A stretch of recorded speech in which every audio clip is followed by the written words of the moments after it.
J-4 avant la rentrée scolaire, une délégation d'élus du Conseil général a effectué une tournée ce matin dans certains collèges de la Grande Terre, comme ici à Morne-à-l'Eau.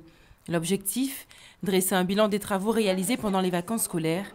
Pour cet établissement, 300 000 € ont été investis. C'est des travaux indispensables, notamment la rénovation de la restauration scolaire et la réfection des clayettes du bâtiment G.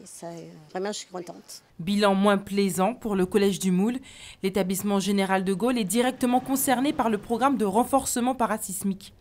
Il nécessite un investissement de 2 millions d'euros pour être aux normes antisismiques. Pour autant, les spécialistes se veulent rassurants. Il n'est pas dangereux parce que du point de vue statique, il se tient. Il a subi quand même quelques séismes sans avoir des déformations ni des ruptures importantes. Bon, par contre, en cas de séisme majeur, on ne peut pas garantir, si vous voulez, la tenue de ce type d'ouvrage.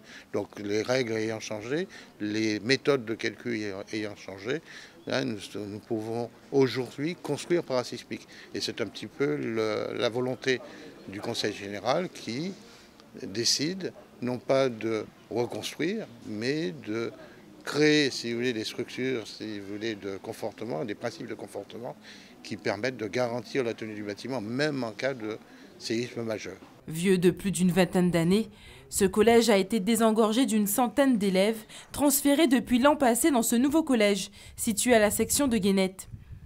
Conforter l'ancienne bâtisse plutôt que de la raser, un choix avant tout financier. Un collège neuf coûte aux alentours de entre 20 et 25 millions d'euros.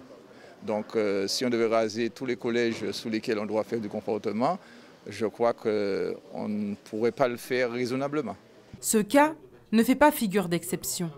6 autres collèges sont concernés par des travaux de confortement parasismique qui devraient débuter d'ici la fin de l'année pour une mise aux normes prévue rentrée 2015.